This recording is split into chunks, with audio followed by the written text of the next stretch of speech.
Hi, I'm Lieutenant General Scott Ployce, the commander of 7th Air Force. I'm sorry it's taken me a little while to get in front of you, but due to COVID and the 2-week quarantine that I had to serve, it's now my time to get an opportunity to speak with you and hold what I will call a virtual commander's call. I've been listening and I've been watching what you've been saying.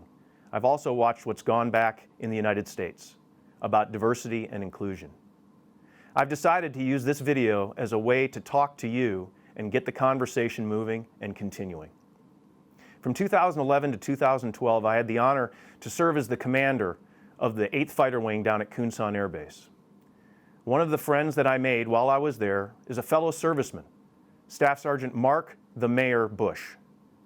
I reached out to Mark because I realized that I am not the face of diversity.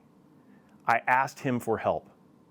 I'm going to ask that you watch this video and the conversation that Mark and I had last week. I want this to be a training opportunity for everybody, not just you, but also your frontline supervisors and your commanders. This is important work that we all need to discuss. Before you see the video, I'm going to ask you to watch another video. That is the video of our soon-to-be Chief of Staff, General C.Q. Brown. Some of you have seen it before, but for those that have not, it is a powerful video. It is a video that should shake you to the core. After we watch the video, then you get to see the conversation between Mark and I. It's not perfect. It's about 7,500 miles between the two of us, and Wi-Fi is what it is. So there might be a couple glitches, but I promise you that the conversation is real. As the commander of Pacific Air Forces, a senior leader in our Air Force, and an African American, many of you may be wondering what I'm thinking about the current events surrounding the tragic death of George Floyd. Here's what I'm thinking about. I'm thinking about how full I am with emotion, not just for George Floyd, but the many African Americans that have suffered the same fate as George Floyd. I'm thinking about protests in my country, 'tis of thee, sweet land of liberty, the equality expressed in our Declaration of Independence and the Constitution that I've sworn my adult life to support and defend. I'm thinking about a history of racial issues and my own experiences that didn't always sing of liberty and equality. I'm thinking about living in two worlds, each with their own perspective and views. I'm thinking about my sister and I being the only African Americans in our entire elementary school and trying to fit in. I'm thinking about then going to a high school where roughly half the students were African American and trying to fit in. I'm thinking about my Air Force career, where I was often the only African American in my squadron, or as a senior officer, the only African American in the room. I'm thinking about wearing the same flight suit with the same wings on my chest as my peers, and then being questioned by another military member, "Are you a pilot?" I'm thinking about how I sometimes felt my comments were perceived to represent the African American perspective, when it's just my perspective informed by being African American. I'm thinking about some of the insensitive comments made without awareness by others.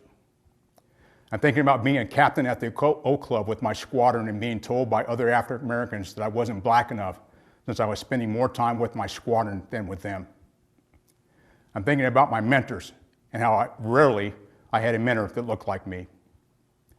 I'm thinking about the sound advice that has led to my success, and even so, most of my mentors could not relate to my experience as an African American. I'm thinking about the pressure I felt to perform error-free, especially for supervisors I perceived had expected less from me as an African American. I'm thinking about having to represent by working twice as hard to prove their expectations and perceptions of African Americans were invalid. I'm thinking about the airmen that have lived through similar experiences and feelings as mine, or who were either consciously or unconsciously unfairly treated.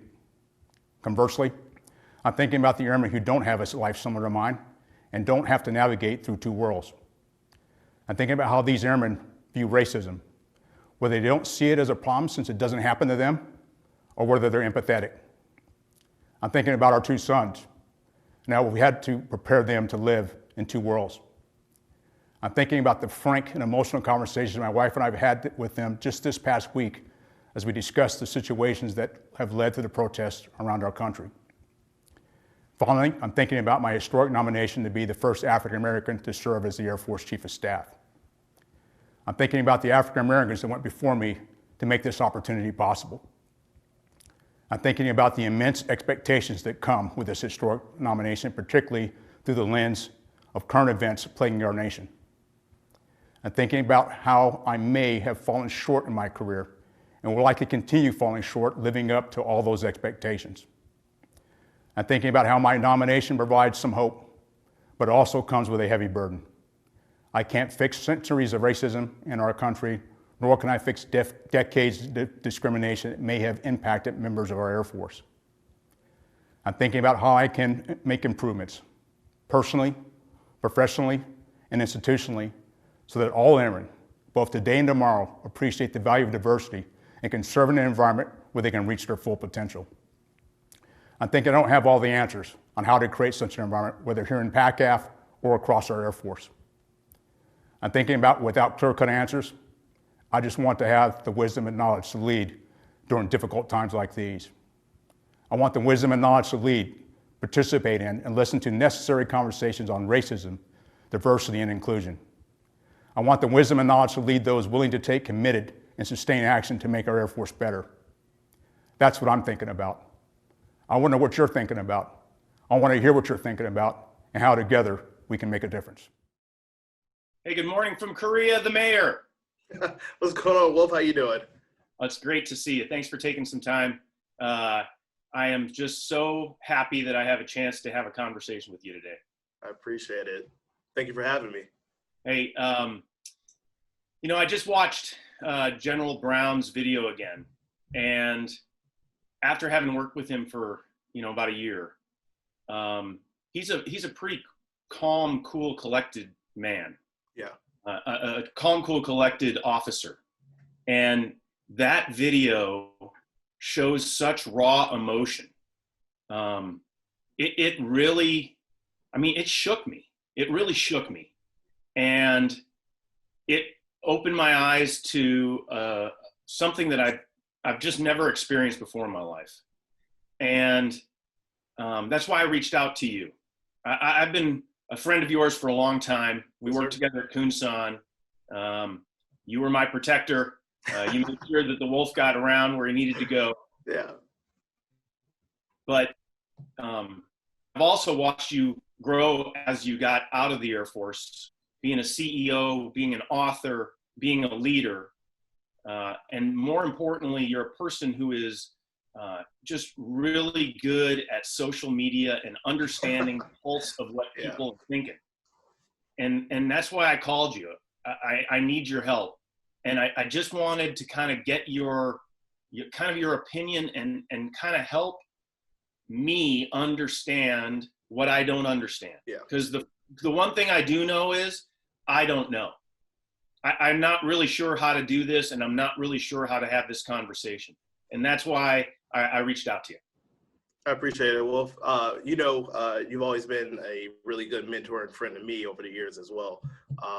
And when you hit me up and said, "Hey, let's talk about this, let's talk about that," and all the previous conversations we've had leading up to this video, it's meant a lot that you think a lot of what I think about this.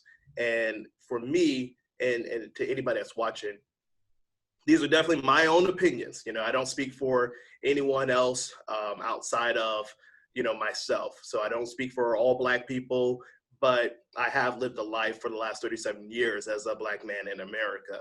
And to just have this conversation, a lot of people want an uncomfortable or tough conversation. We're friends, and it should be just a welcoming conversation on both ends to understand both of us and the lack of understanding to what I would want to view things differently. So I'm here for this. So thank you for having me. Awesome.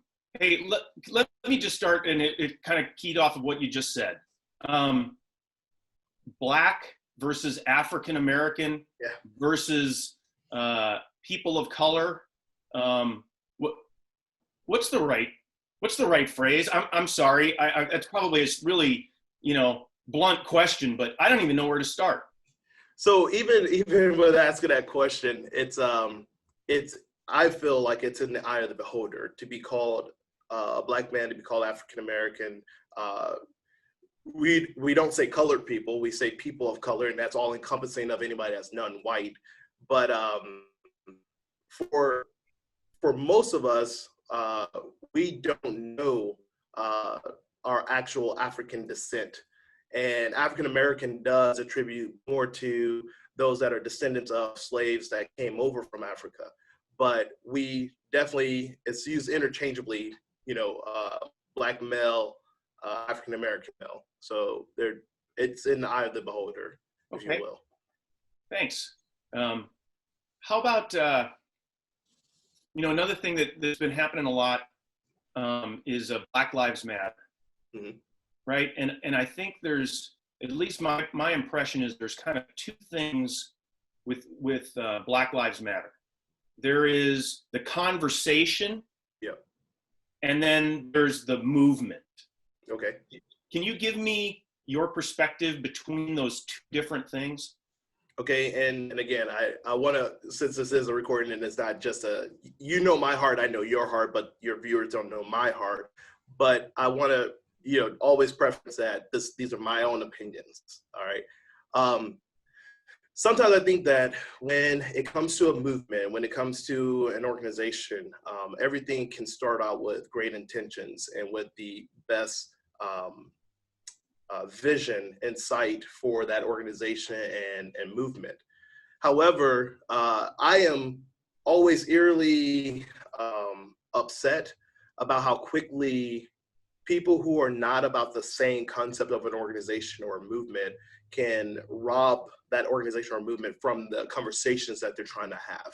And for me, Black Lives Matter is a great concept. It's a great tagline, a great slogan. I personally am about the conversation of why Black Lives Matter and what the meaning of that means to me and what it should mean to Americans. And I know we've seen a lot of things passing back and forth on social media, and that gets exhausting. Black Lives Matter, all lives matter. It keeps going all back and forth, but there's nothing in the statement or the conversation of Black Lives Matter that excludes anyone. It's not Black Lives is better or Black Lives power or anything else like that. It is literally, please understand that we all can't matter unless we're all equally looked at and treated in America. And so all lives can't matter if some lives don't matter the same.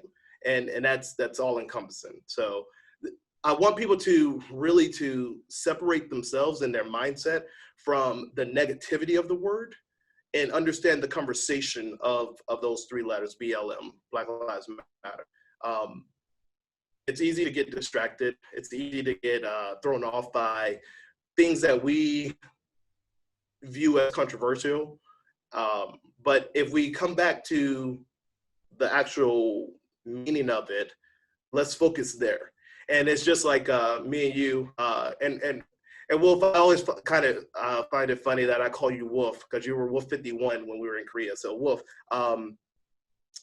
for me and you, I want people to think about their Black brothers and Black sisters that they serve with. Think about how they feel. Think about the conversations with them. Block out all the noise from what the media shows or what they've heard, because again, I live here in Atlanta, Georgia, and I've gone to 4 of the protests here, all peaceful, all motivating, all literally things that I felt shows the togetherness that we're at this point in time in life. Mixed races, everybody is out here for us as a whole, and it is uplifting for sure.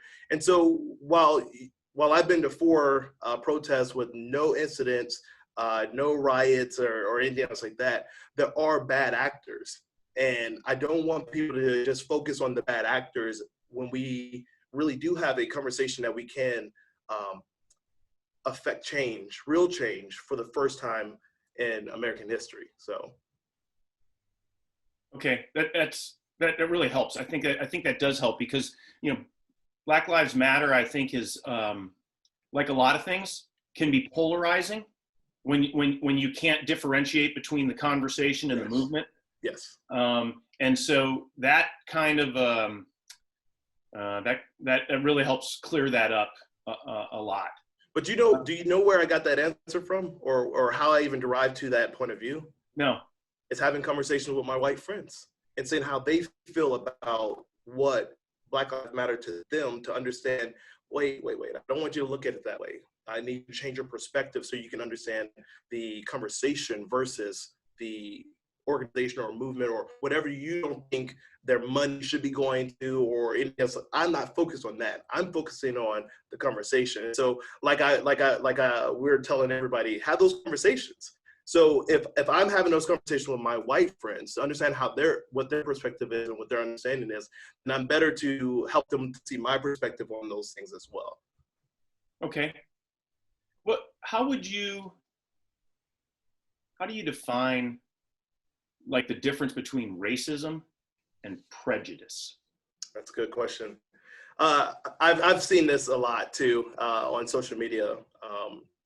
People misusing the terms or not understanding the terms of prejudice and racism. So prejudice is a preconceived opinion of another person, not based on any reason or experience. It's really, I just have this opinion of you just because that's how I've been trained, or that's what I know. Racism is when you use those biases to inflict negative upon another race. So if I am biased against white people, and here I am, I'm a CEO of a company, I use my prejudice against white people to then turn it to racism to not hire them in my company purposely to withhold jobs from them. So that's the difference in the two terms. Okay. You know, one of the things that's always impressed me about you is not just, and obviously it has a lot to do with your police background, is your ability to come into a fairly heated situation. And I see a lot of it on social media right now. Yeah, it's crazy. You are really a master at diffusing that situation. How is it that, how do you approach somebody that's angry like that, or is super defensive, or tries to take the conversation not in the direction that you want it to go, but they want to argue about the terms, or they want to argue about the, you know, what ended up happening in this specific instance? Can you kind of walk me through what's happening up here? Yeah, it's a lot of intentional psychological warfare going on up there, and the warfare is really to speak and share out of love. Like anger is only a fight, but if somebody can come in and say, hey, I hear your perspective and I think you're trying to say this, I see you, I hear you, let me help you to reorganize that thought.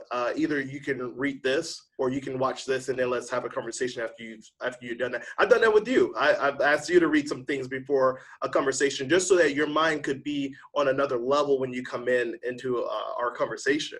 And so I do the same. It's like at the onside of everything. Well, I've been upset. I've been hurt because there's a lot of things that resonated when seeing certain things.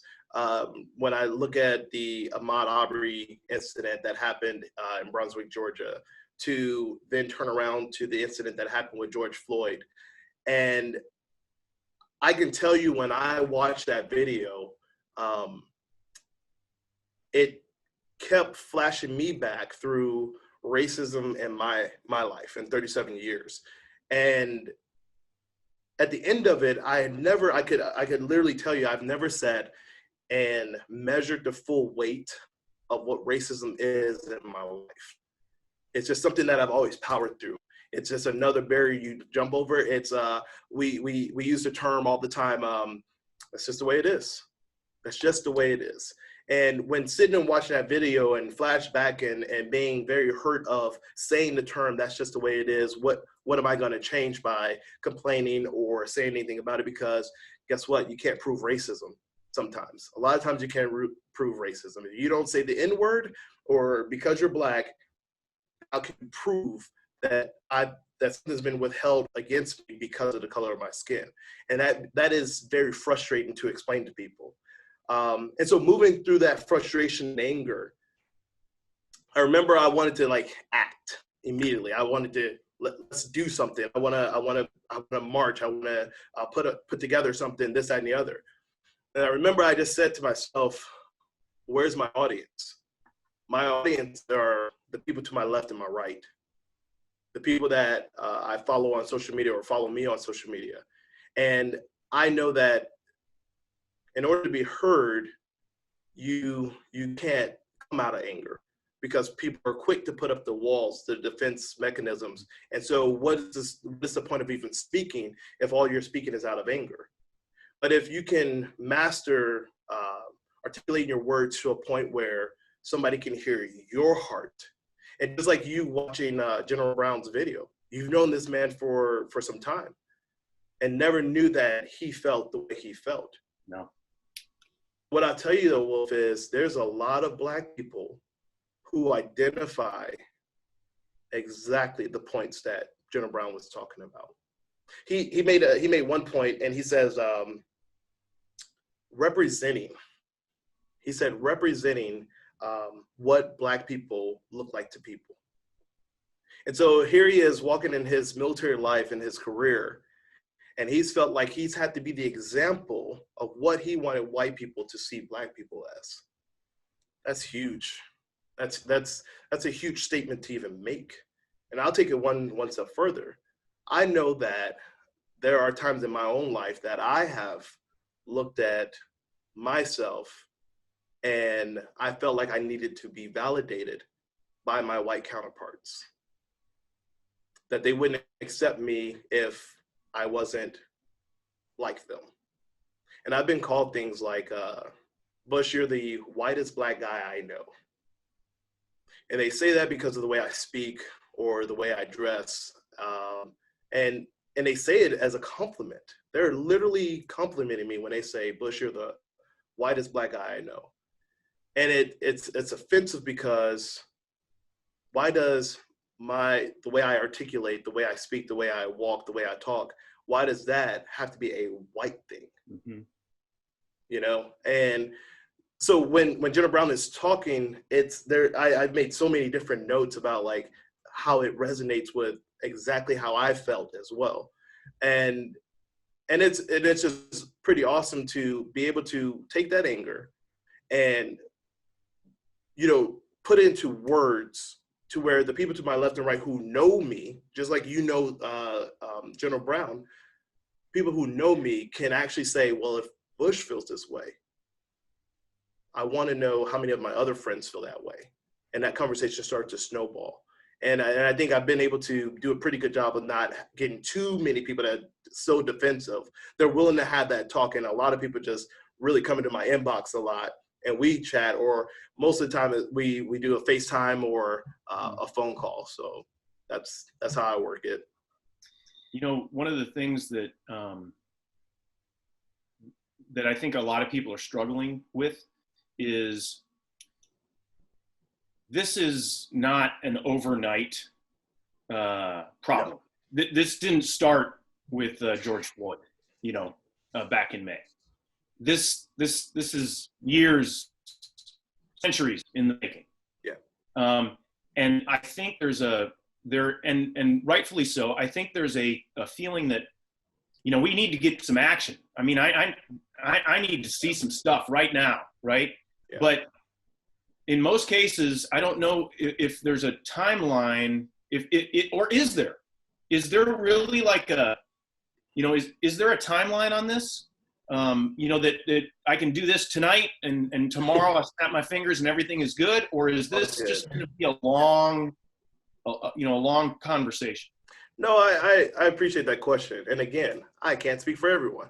I can only speak for myself when I say this. But I wanted to, in the formulation of your question, I would like to put a timeline together for like your viewers to understand this, because I've heard this term. Slavery ended over 200 years ago.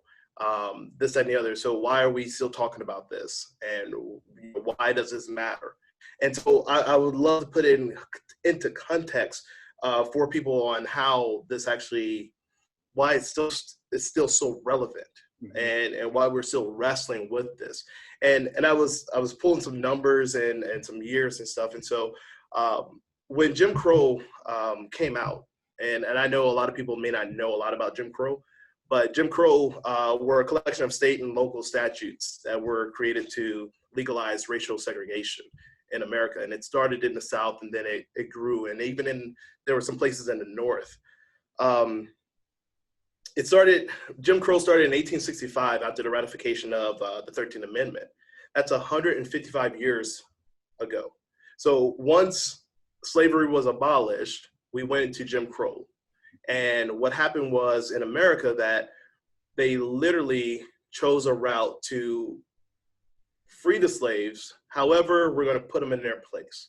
We're going to keep them somewhere. And they came up with what was called black codes. And these were strict local and state laws that detailed when, where, and how formerly enlisted slaves could live, work, and how much they could make.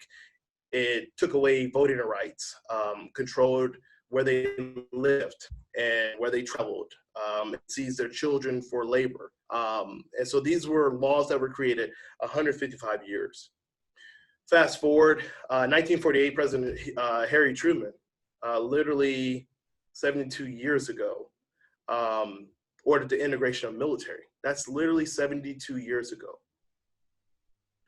1954, Supreme Court, Brown versus Board of Education, legalized segregation in schools. That's 66 years ago.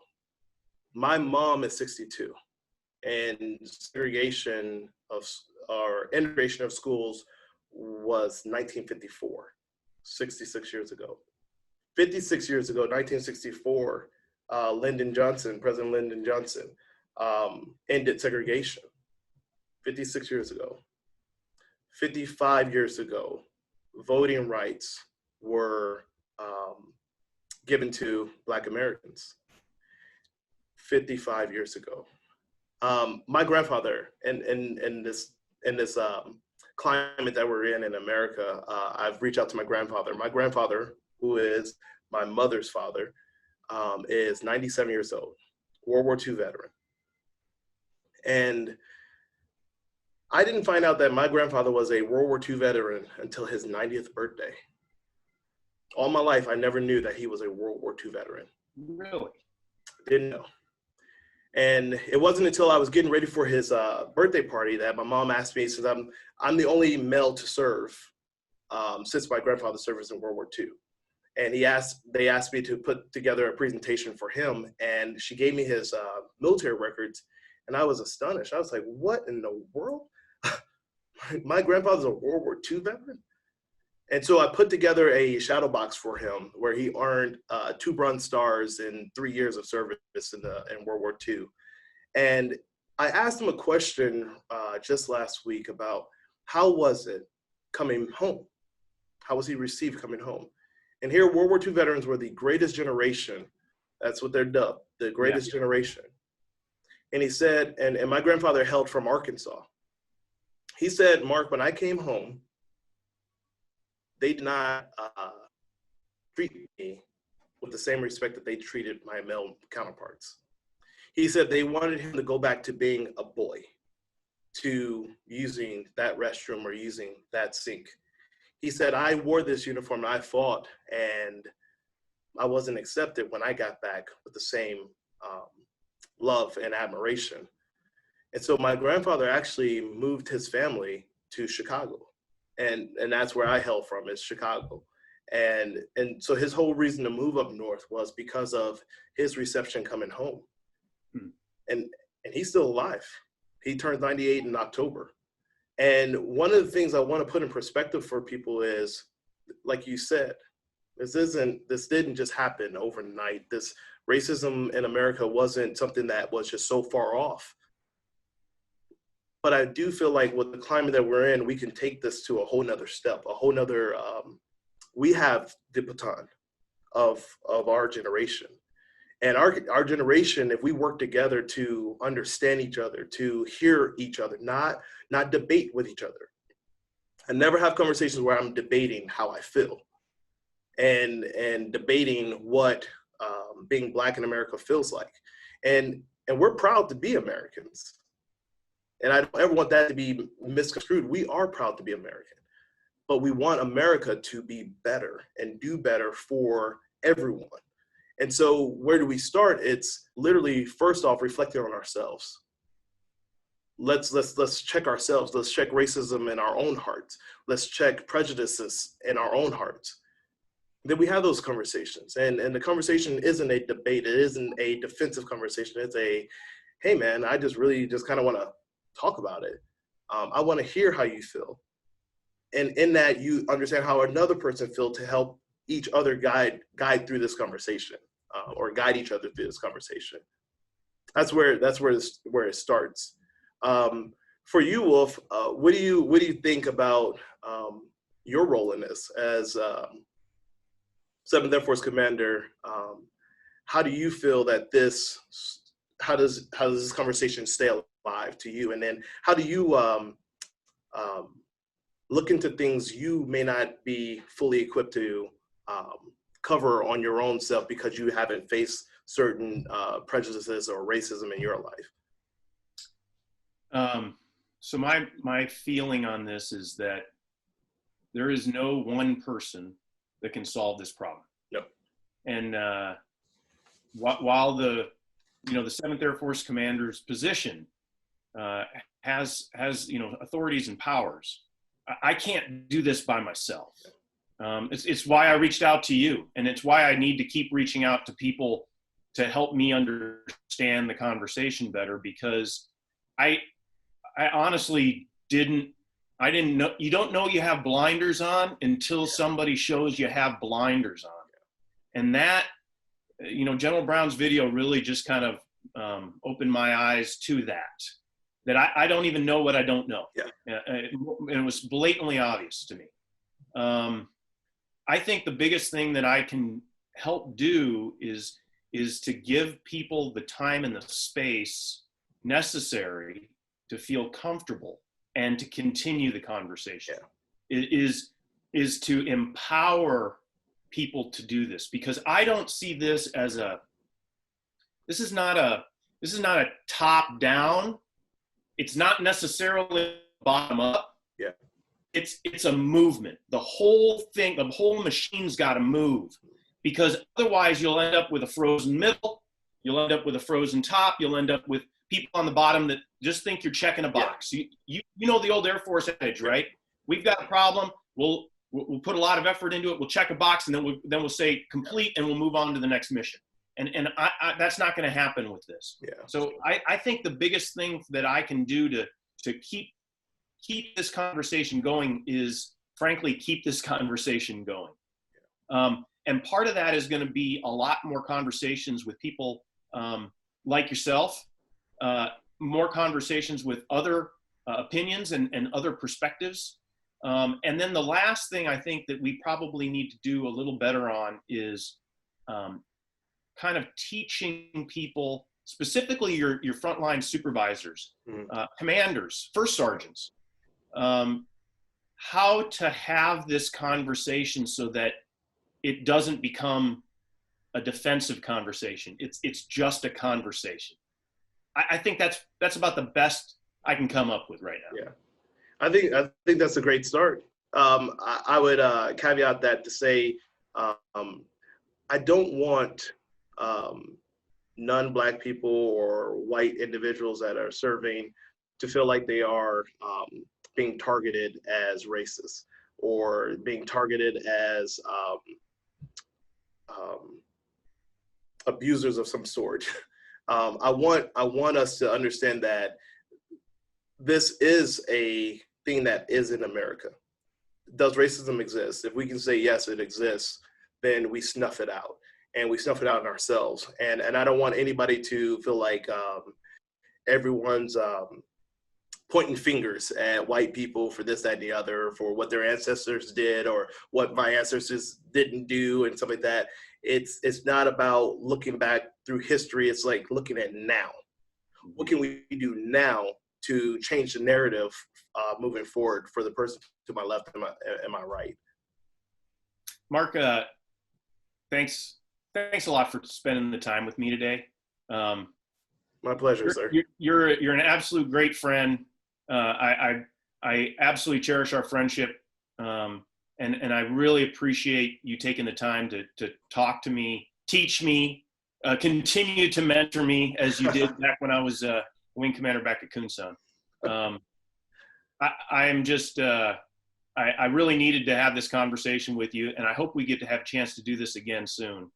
Yeah, this was fun. Well, if this can be fun. This can be uplifting, and I think that just even having this conversation and the people that will watch this, I'm excited to hear their opinions about it and the conversations that they've been having. So this is a great start. This is a good thing. It's a great thing. Mm-hmm. Hey, thanks a lot, Mark. Thank you. See you, Mayor. Bye, Wolf. I've heard a lot of talk by a lot of people that say that talking about diversity and inclusion is only going to cause a bigger racial divide. And I couldn't disagree more. The divide is here. And if you haven't heard what I just said, and if you didn't pay attention to what General Brown said, then you're missing it. What I need you to do is keep this conversation going. What I need you to do is listen more than talk.